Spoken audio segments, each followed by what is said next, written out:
Well, for example, in my Duke Engage, we were actually working in a hospital Okay. and fixing some of the broken medical equipment and putting it back in use. Um, and so in my situation, I think we had a pretty positive impact. I think it's probably overstated how much of an impact Duke Engage has. I don't know. I think the university has an incentive to make it look more effective than it actually is, but I'm sure it does have an impact to some degree. There are some things that could be changed about it. Seems that it could be a little bit more organized, and maybe the connections with the local organizations that you're working with could be better.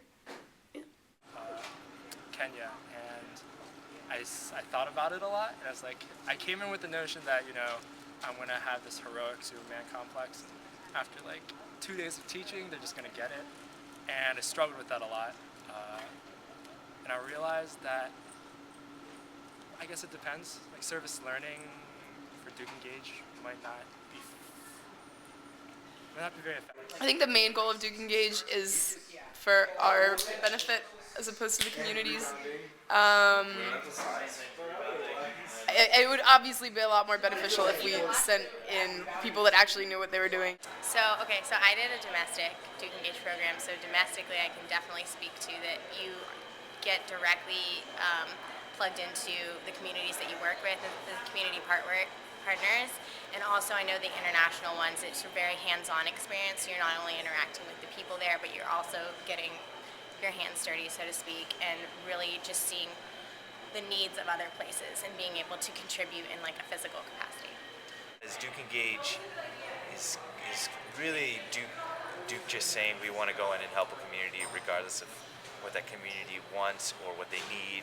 We're just like, well, I'm interested in medicine, so I'm interested in medicine and I want to learn Arabic, so I'm going to go to Lebanon and do medicine, regardless of whatever that community needs or what that community has to offer.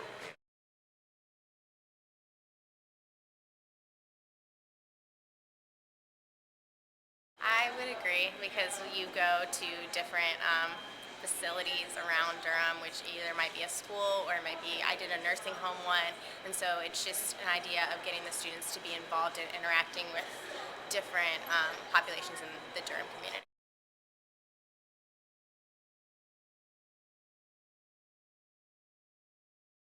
About it if you could. I've only done one service learning class, so I know that it's can be cumbersome for some people to get to different sites or limiting because people don't have transportation.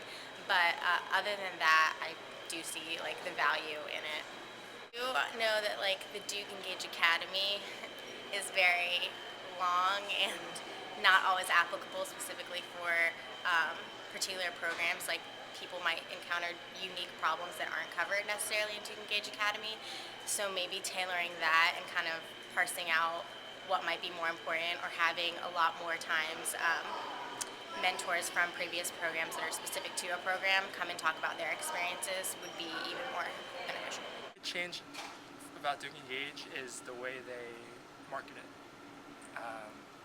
Because you're going to get people who have this disconnect with expectation and reality. And I think service learning on campus should be made almost mandatory.